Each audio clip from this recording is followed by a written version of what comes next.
Hey everyone, welcome back to the Law of Code podcast. Today's episode was prepared for founders and their counsel to provide a look at what's market in the legal area of launching blockchain products, including a review of the steps to take. Now, our discussion ranges from regulatory and decentralization strategies to token valuations, whether founders still need a foundation for their project, as well as where tax concerns may arise throughout the process. It's a quick-hitting, comprehensive overview that should equip you with a broad understanding of the legal backend and all the steps required in launching a token.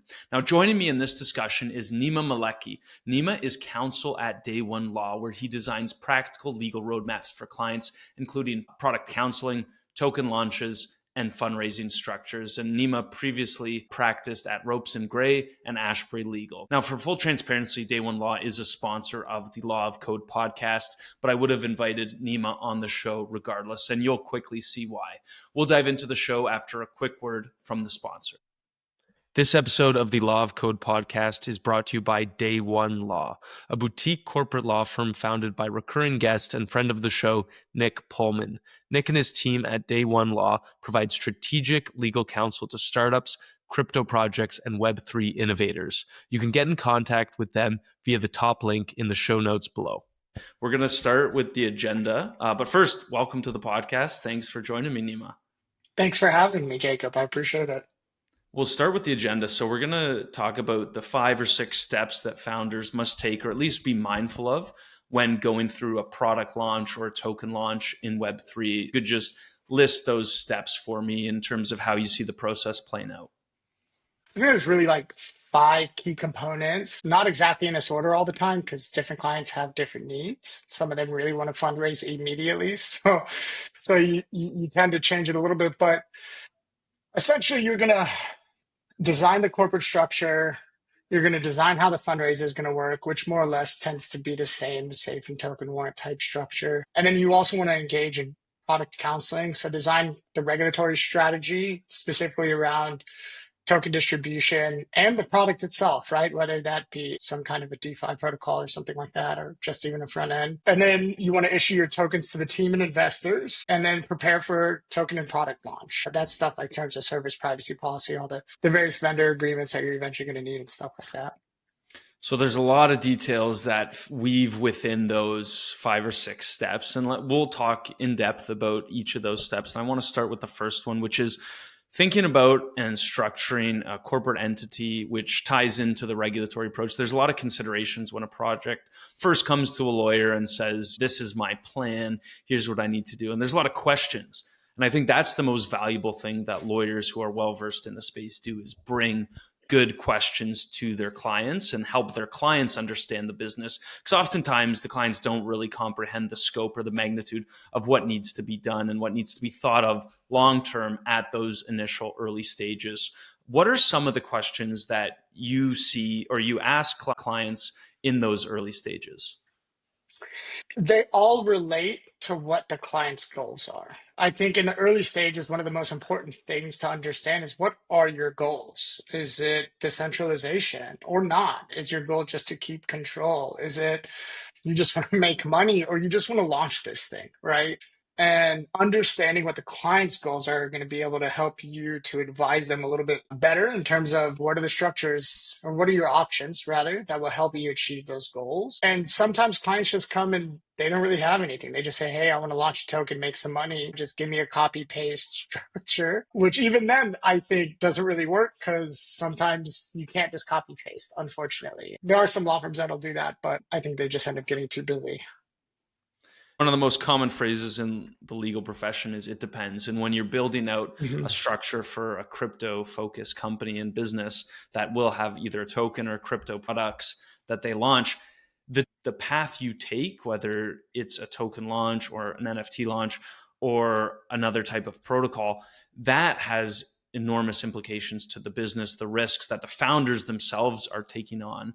And one of the North Stars that we've seen, oftentimes as a way to avoid regulation or to minimize liability or to provide value to the community is decentralization. And I know you have Hmm. a lot of conversations with projects about decentralization and the importance there. And when I first started in this field, all the conversations I'd have were centered around decentralization. And oftentimes I'd ask them why.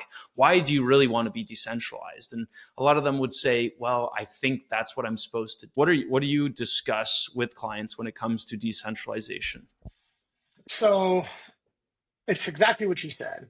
First question is they say, hey, yeah, we're going to have this decentralized protocol. My first question to them isn't why, it's what. And the what being, what are you decentralizing? Are you decentralizing the protocol itself and the governance of the protocol itself? Or do you want to decentralize your entire business, right? And I don't think like most clients think about that at the beginning. They just say, no, no, decentralized. We're going to have a consortium of members who make these certain decisions.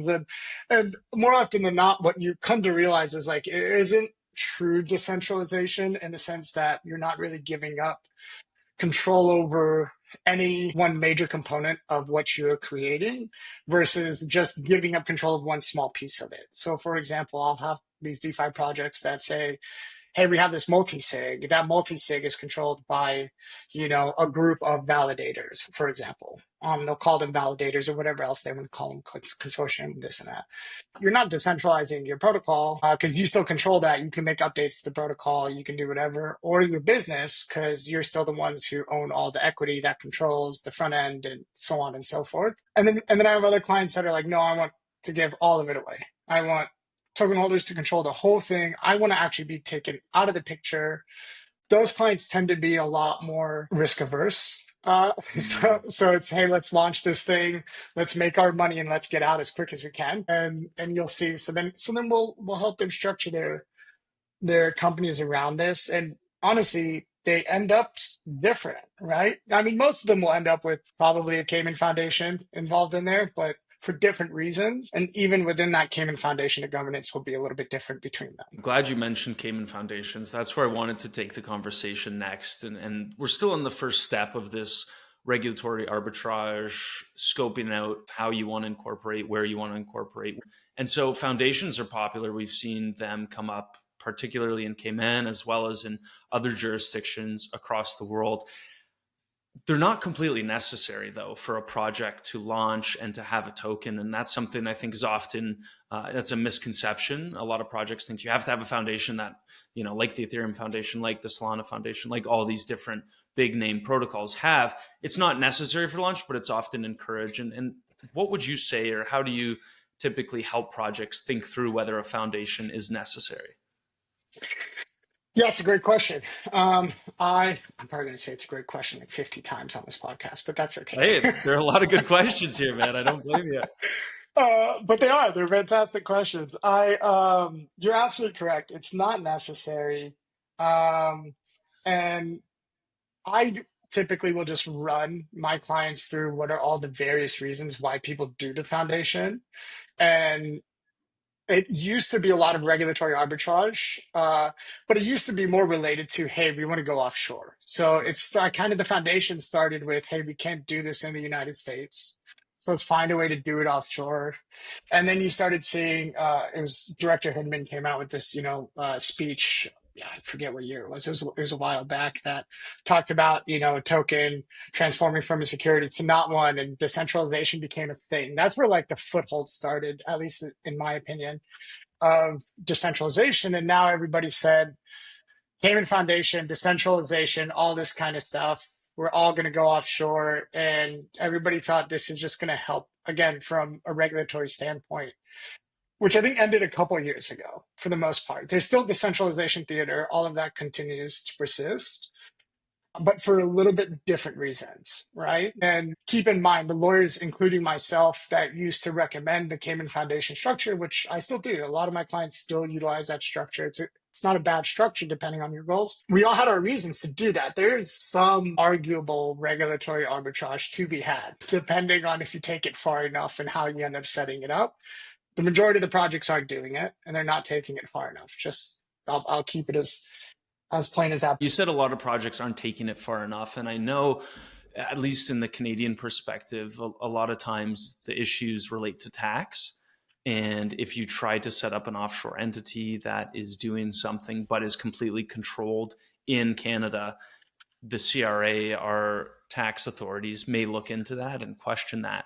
Now, oftentimes, what, like when you say don't take it far enough, what comes to mind to me is if you have directors located in disparate countries across the world, and a couple of them happen to be located in Cayman or BVI, depending on where you set up. Now, all of a sudden, there's a much stronger argument that there actually is a base there and there are things happening there. But wondering if there's anything else that comes to mind, even just quick notes for you when it comes to taking it far enough. Yeah, 100%. When I was mentioning taking it far enough, I meant more so from like a regulatory arbitrage perspective, right? Half of these projects are saying, "Hey, this is a non-US project, and we're servicing non-US people, and we're blocking the United States." And of course, that's a lot less now, but nobody was really doing it. It's still US based. The US, yes, they had these independent directors and the professional directors who can say no anytime they want to anything anybody's asking them to do, but it's still the US founders are the ones kind of pulling the strings and doing all this kind of stuff. And so to me, a lot of this regulatory arbitrage that you would want to see is going to be easily defeated if someone just looks under the curtain a little. Setting that aside, the tax issue is massive as well. And this is an issue that I counsel my clients on quite often. What I think you're identifying in the United States is called a controlled foreign corporation, meaning if I just go start a company outside of the United States and I park all of my profits there, I'm still going to get taxed on it. And it actually creates personal tax liability, even if I do this all through some company or something like that.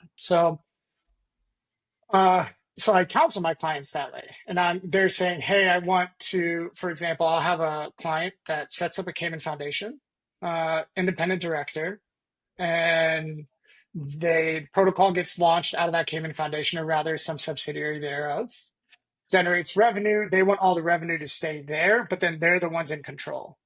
They're really the ones doing everything. Early days, you would see this a lot in Panama, actually. And then now we've kind of had more professional directors, less nominee, right?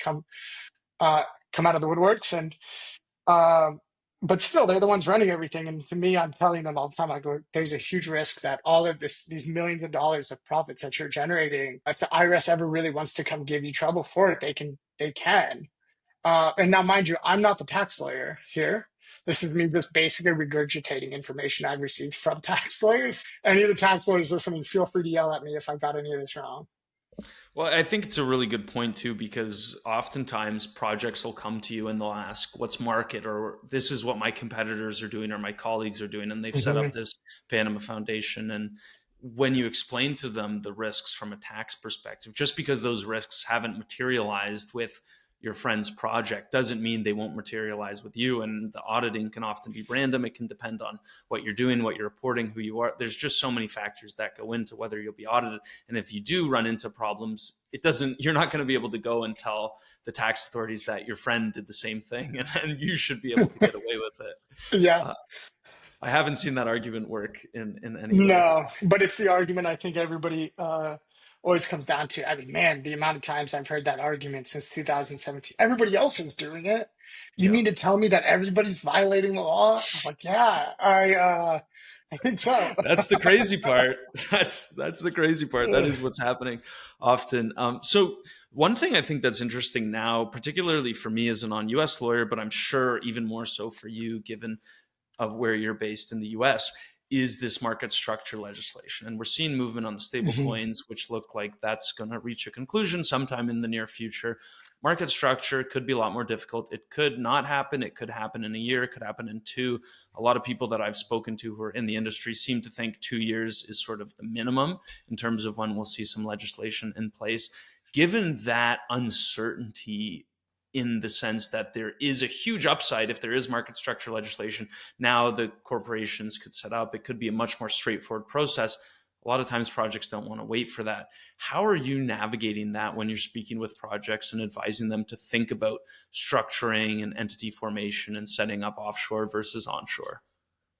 I'd say, I think it needs to also be understood in the context of the timing of when all this is kind of coming up. So we have the regime change at the SEC. We went from, ironically, a lot of clarity because we knew that we basically couldn't do anything in the United States without tripping over the SEC. And now we have a lot less clarity, right? Sure, we have a lot of staff statements, which I really appreciate and love, and they kind of validate a lot of these things that lawyers have been saying for some time. But still, we're trending towards more permissibility. We know that for sure, and the SEC has basically come out and made it very clear: go ahead, do what you want to do. We're not going to come after you. Don't violate any laws, or I mean, don't commit any fraud. And then of course we still have to be mindful of the CEA, any other kind of FinReg and stuff like that. So I still continue to run clients through all this, but the market structure bill, it's hard to advise clients. I'm not going to tell a client go decentralized, which is still a pretty big North Star right now, even under that market structure bill, because I don't want to force clients into decentralization if that's not part of their ethos. That's the biggest thing for me, because if it's not part of your ethos and that's not really what you want to do and you just want to do this for like regulatory, don't do that. You're just going to end up with something you hate that doesn't work, and you're not going to end up taking it again far enough, and you're going to end up with this just mess of a thing that has a bunch of admin headaches, and you're not able to achieve the goals that you want to achieve. So the way I advise them is more so, hey, here's where we were last year in terms of advising. So I'm going to tell you whatever you want to do, this product you want to launch, I'm going to tell you how the advice I'd give you last year. And then now I'm going to tell you the advice I'm going to give you is a little bit, and I hate to say it, a little more of a shoulder shrug. Because I'm like, hey, I don't know where we're going to be in a couple of years. But what I do know is you don't really have to worry as much about the SEC. We have a little bit more of a gray area here in these specific areas, and here are the areas that maybe I think are going to be a little less gray. And then all you really need to do is don't anger your users or your investors, because the plaintiff's bar is always around the corner, and they'll always come after you. And then as market structure bill takes a little bit more form, obviously the Genius Act, but that's Genius Act is going to be more applicable to like bigger companies right now. They're not really, my clients aren't really playing in that land at the moment. And then we can, as this starts to take a little bit more form, we can start to change and pivot and move and stuff like that. And if you're already decentralized, you're probably fine anyways. So if you've lost control of the whole dang thing, then I think we've already kind of solved for any issues. And so once the founding team has an idea of what they want to do in terms of structuring, how they're approaching regulations and navigating that, that's sort of the first step. Now you have this general idea, okay, here's where we are. Now we want to figure out how to get to where our goal is. And that's where fundraising often comes in. What are you seeing in terms of how teams are fundraising now? I know safes, token warrants, side letters are common. What are you seeing in terms of the market, and has it changed at all over the past couple months given the administration change? Yeah, so I guess it has kind of changed a little bit. It's still safes and token warrants. I think we all kind of, everybody in the industry understands that. The investors understand it. Of course, you'll see side letters, which effectively are kind of the same thing, mechanically different, but effectively it's invest some money, get some tokens later in a safe. I would say, given this more, again, and I hate it always comes back to the SEC, despite the various regulators that also exist that we need to be mindful of, but people really love to focus on the SEC. And given the friendlier approach or the friendlier SEC we're seeing now, I do see a lot more clients willing to throw caution in the wind and go do things like Biddlepad and Echo and stuff, and they will. I mean, honestly, a little bit more 2017 style ICOs. Okay, we're going to do this, and it's going to start unlocking immediately, and all this kind of stuff, and anybody can buy, no restrictions, and you really don't see it much, but I've definitely noticed an uptick in that and an interest. I mean, at the very least, interest, but obviously it's kind of a hard no most of the time. Oh, I think the pendulum has just seemingly swung so far in the opposite direction from where it Yeah, was under the Gensler administration that I can imagine being a founder and not worrying about the statute of limitations on any securities offering and just thinking, okay, let's plow ahead. that's right. But I mean, most of the time, aren't like most people aren't trying to just take risk to take risk, right? So they do tend to, like, I'll have clients being like, "Hey, we can do whatever we want now, right?" And I'm like, "Well, that's not exactly true. Okay, let's take a second. Let me explain to you what's happening right now. Then you can make some decisions on your own." It's not open season, but some people take that approach. Safes, token warrants, side letters. I think if anyone's listening who doesn't really have a good understanding of them, I'd recommend just Yeah, go to Google, go to ChatGPT for a general breakdown. But if you're driving, you don't have time for that. Could you just give it one sentence on how each of those operate? yeah, happy to. So, a safe is your traditional fundraising mechanism that you see in, like, with traditional tech companies, and it is the kind of quick way to bring in money. So, put very succinctly, it's give me money now, investor. I'll give you equity later. Whenever I go do like a proper fundraising round. And then the token warrant and or side letter is just, hey, if I ever launch a token, you'll also get this portion of the token. And that will be, some kind of predefined metric. It may be some fixed number, or it may just be related directly to your equity in some proportion to how much equity you would otherwise hold.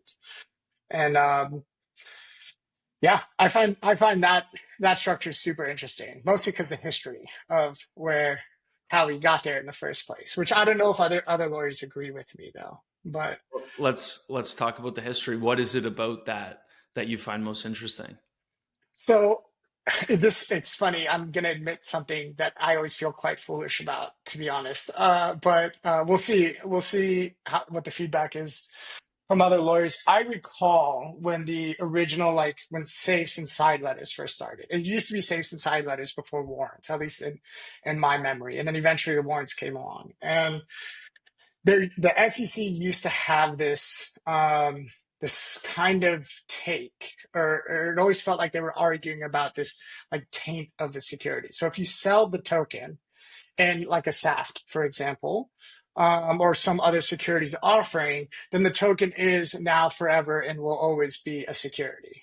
And of course, this cuts against the entire grain of the token itself is not a security, right? It's just part of the investment contract that is the security. But this was kind of the way, despite the fact that myself and a bunch of other lawyers that I knew, my colleagues at the time and everything, we always said, this is stupid. That's not how this works.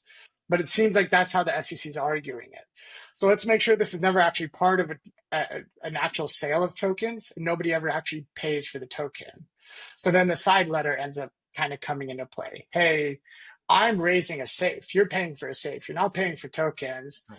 And then the way we always wanted to structure it was the tokens is just property of the company, and you're just getting it as a dividend. And by virtue of your equity, which means that it really needs to be one to one. So however much shares you own is how much you're getting. And this is just a straight dividend. And that's why we have to structure it. And thereby we escape this taint of a security. Now, all of that doesn't really matter anymore. Because I think we've won on the simple fact that the token itself is not a security. It's just Mhm. subject to the investment contract. And we have to analyze each distribution of the token and see if that each distribution is a securities offering. But the safe and the token warrant slash side letter persists for tax reasons now. And that makes a lot of sense. And obviously, typically built into the safe token warrants and side letters are the discounts that the early investors get over future investors and initial sales. And obviously, they vest at certain times. But those are really common approaches in the industry. There's also alternatives. I mean, SAFTs had their. I remember when that was a thing that everyone was discussing. I don't know how many people were using them, and Oh, people aren't using them now. But yeah, so yeah, talk to me what you've seen early in days for terms of sure. talk to me what you've seen, Nima, in terms of the evolution of SAFs and where we've gone throughout. Yeah, so I guess just like I should also tell everybody, I've been in this space since 2017, full time. So I've seen the evolution, and of course, it was the 2017 style ICOs, right? That was step one. Then step two was SaaS, and those are super popular. It's like, no, no, no, we can do this thing, and we do it pursuant to Reg D, and then that became problematic because of a couple of cases, Telegram, Kick, and they use similar structures, and then we had to kind of adjust our approach a little bit more. And then from the SAFs came the safes and the side letters, and then the safes and token warrants. And that was the evolution. Softs were always a big problem, though, and they still are. And the main reason, I'm sure, Jacob, you're going to probably get to it at some point, but the main reason is taxes. And you end up pricing a token before you even give it to yourself, which results in you getting an illiquid token subject to lockups and or vesting that's super valuable, and I can't even sell it to cover my taxes, which inevitably come from it. Yeah, and that's what we're going to get to right now. So we've talked about structuring and regulatory frameworks and how to think about that, talking about fundraising, building money, building out the project by raising money. Then the token often comes. And that's where it can get pretty nuanced. And I find lawyers in particular, tax lawyers, add a ton of value when you can go in and 100%. say to the clients or talk to projects and explain to them the timing and how important the timing really is in terms of launching the token, receiving a particular price, being listed on an exchange. There can be enormous tax consequences. I always advise people to talk to tax lawyers as early as you can, particularly before the valuation process. And I'd love if you could Yeah. talk a bit about what that valuation process is. Yeah, the biggest issue when it comes time to launch tokens, like you said, is it revolves around taxes and it revolves around you wanting to give your team tokens. I'm a US lawyer. I'm not even a US tax lawyer, so I'm going to regurgitate a lot of the information I've learned from very intelligent tax lawyers over the years. But in the United States, if you receive property as income, you're going to have to include it as income in the fair market value thereof, as income on your taxes, and then pay taxes on that. What you want is that property, i.e., the tokens, to be as low valued as possible. So when you receive it, you're receiving it at next to no value. And so your taxes are going to be extremely low. If they're subject to vesting, you need to file an 83B, or you should, which means I'm going to pay taxes on all this right now. So that way, whenever I sell it later, after it's gone up in value, I'll only pay capital gains. And just If to you, just to be clear on that point too, you're not saying to manipulate the price so it's low. You're saying no, have the price genuinely be as little as that's possible. That's exactly correct. And the only way you really achieve that, this goes to the timing issue that you were mentioning, Jacob, is if I give you tokens now that I say are worth nothing, and then tomorrow they go and they start trading on a DEX, for example, 10x, 100x. I don't want to be the one in front of the IRS or any tax authority say, no, no, no, they were worth nothing yesterday. I didn't know it was going to go up in value as soon as they started trading on a DEX, and so um, what you end up doing, the steps that you end up taking, is about 3 months before token launch. Let's just say 3 months before price discovery, right? That may be, you listing on a centralized exchange or just generally like an airdrop, because as soon as you drop those things, you're going to see liquidity pools pop up. And at that point, you have price discovery. So 3 months before then, ideally, if you talk to tax lawyers, they'll say 3 months is the sweet spot. We want 90 days. Some people fudge it. They'll go down to 2 months, month and a half. But like you want as much time as possible between the day that you issue tokens to your team and yourself and the day that there's any price discovery. And what you do before you issue the token is you go to an independent valuator. Shout out to Redwood Technos. I think everybody in the space already knows them, right? And they'll ask you, hey, what have you done? How much have you spent? How's this working? What is the token? And they'll basically give you a piece of paper that says this thing is worth like nothing right now. We really don't know what it's worth, genuinely. And you're so far out from launch, we don't even know if you're going to make it to launch. And they'll assign an actual value. It's similar to a 49A process for equity, and that's what you use whenever you end up issuing tokens to your team. You'll typically have some kind of a grant agreement, and that'll include the value in there. And again, you'll go through if you're in the US 83B process and all that kind of stuff. Now we're at the launch process. So a project's already incorporated. They've set up their regulatory structure in terms of how they want to proceed. They've raised some funds. They've gotten a token valuation. They've issued tokens to early team members, investors, etc. Now they're approaching launch. And you said that 90-day runway is typically a good rule of thumb and something to keep in mind. Obviously, this isn't advice or particularly tax advice. And nothing in this conversation is legal advice, so I'll have that disclaimer. But now launch day is coming, and there's a lot of ways to launch a token. There's airdrops, there's sales, there's so many different ways to go through this, right? Mhm. What are you seeing as maybe the two or three most common approaches projects are taking today? Yeah. It hasn't changed too much, I should say, in the past few years. There's like some little evolution, which I found interesting, but it's mostly airdrops and rewards, right? That's how they create their public float. Because all the rest of the tokens are going to the team and investors. Those are locked up. Like you need circulating supply on the day you launch. So you end up just doing airdrops and rewards. And I always found it interesting. There's like a period where it was just like, we're not going to tell anyone that there's anything. We're just going to airdrop tokens. Surprise, you got some free tokens. Here you go.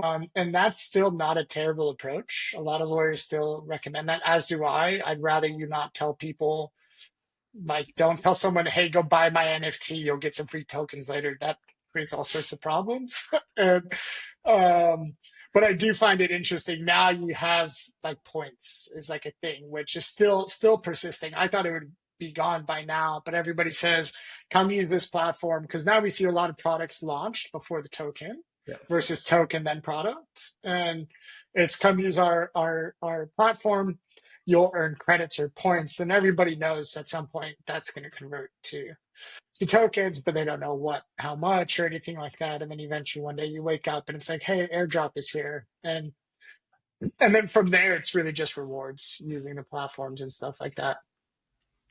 Yeah, there's not as many of the projects that are doing a fair launch and setup Yeah. from day one. There's no holdback for any particular community or investors, and it's difficult. Obviously, it's impossible if you're There's raising money. projects that started to do that a couple months ago.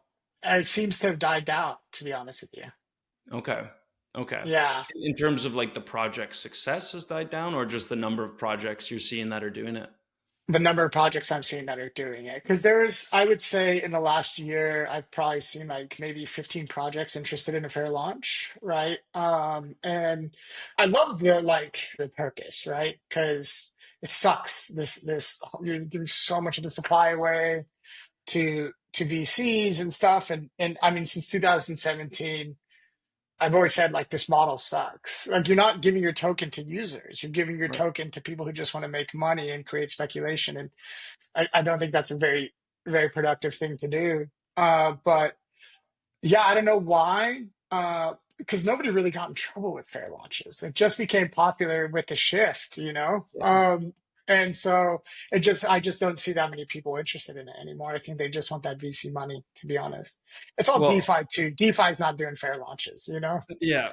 Well, if you think about too the incentives that are at play when you can just do a fair launch versus a short term raise a ton of capital, now you have runway. That it's just so easy for projects to take that easy money Yeah, earlier, and rather than not taking it at all, frankly, because when you're doing a fair launch, it depends what the project is, but most of the time it's going to be difficult to raise that type of money. But longer term, I do think that there is a lot of upside there.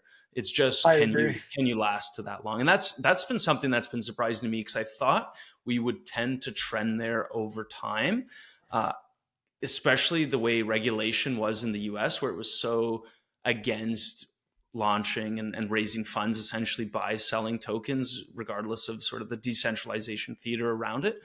But Yeah. it doesn't seem like we're trending towards that, in my opinion. No, I agree. I would love to see it trend towards that. I would love to see um permissibility around it. And I think there's like ways to do it even now from a legal perspective, although that gets real dicey and nobody's going to do it the way that I would tell them to do it. So Well, now I'm typically, now I'm curious. Now I'm curious. I don't know. Do you want it's to chat? Do you want to talk about yeah, that?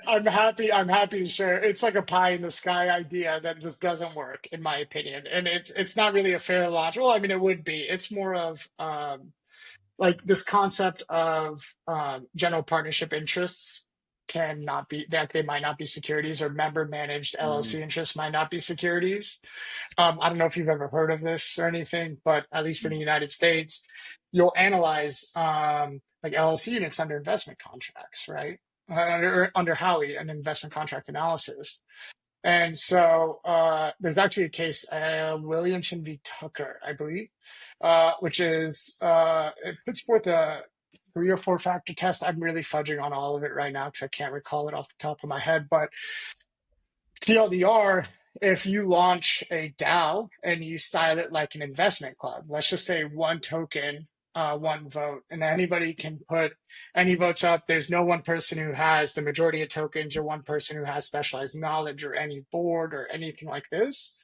Then in theory, those tokens, even though they represent basic equity in that entity, right, whatever it may be, are not securities. Even though you may just take that money and invest it in projects and then pay yourself and all this kind of stuff, you can escape securities laws because there's no efforts of others. That's like the Mm, crux of this whole thing. Now, that analysis gets super complicated. And the reality is, no DAO will ever work well that way. Not like a big one, yeah. right? Because you're not going to get participation. Nothing's ever going to get done. So, like, again, it's a pie in the sky type thing. But I have had the pleasure of structuring like small DAOs like that. Like, there's been a 50-person DAO one time that I structured where they had soul-bound tokens, they're non-tradable, and everybody has to vote to let people in or out and stuff. And then they went and conducted a fundraise within their own DAO. And so, like, it's cool in that sense. I think it works there, but it doesn't work in like the broader crypto markets. So when a project's launching now, say they want to launch their own token, they've made it through all this way. What are some things founders should be aware of? Could you run through a quick checklist of things projects should be mindful of as they're launching or even just prior to launch? There's not really a good list, to be candid, because each project's very different and they require very different things. I always say terms of service privacy policy because almost every project's running a front end. So that's just kind of low hanging fruit for some basic needs that almost everybody's going to need. And everybody ranges from, super custom terms of service and privacy policy to just give me, kitchen sink type stuff. And, but outside of that, it's really just the projects, in my experience, will tell me because they're like, hey, I need this vendor and this, and I need these liquidity agreements. And I don't mean like market making agreements. It's like, hey, I need all these other like sorts of things that are required for my platform to run. Mm, And you gotta stay in tune to that and be involved in helping them structure that. But that also kind of goes hand in hand with the product counseling. Hey, what are all the products? How do they work? Okay, let's design around that. Hey, this is probably risky. You probably can't do this here, or you need to change this piece there, or whatever else. And then there's inevitably agreements that flow from that. So it's just mostly that. I would say just as you're approaching token launch and product launch, right? Those are kind of two milestones in the journey. Just check with your lawyer. Make sure everything you're doing is fine. And honestly, I get it. Lawyers suck. We're expensive, and you don't want to talk to us. I totally understand it. I don't like talking to other lawyers whenever I'm actually having to pay them myself. But find one that's willing to at least give you a quick gut check on Telegram or something. That way, you don't walk yourself into like massive problems down the road. yeah, it's an interesting dynamic, right? Where having every conversation with the lawyer typically build unless you're on a fixed fee. And obviously there's unique arrangements that you can have, but the more communication, the better with every client, particularly in the crypto space where things change so quickly, especially Yeah. when communications could have securities implications. I think that's one thing that I'm always pretty on top of when it comes to talking with projects, just to be mindful of what they're putting out around the launch and how they're communicating it, because those statements, I mean, we've seen them in so many legal cases where statements from launch or from shortly after launch are used as exhibits in legal cases regarding securities concerns. And those are all really important. And with the internet, things can stick around forever. Once projects are launched and now they have the token out there, are there any things you see mistakes they're making or things they're doing well that other projects should be mindful of? Um, yeah, it's tough. Because half the time project gets launched, clients kind of go dark after a while. They're like, okay, we're safe. We don't need to do anything else. And most of my clients are pretty cautious. in terms of, hey, I want to launch a new product. So they'll come to me, they say, hey, here's some new thing I'm doing, or hey, I want to gut check this and stuff like that. To me, that's good.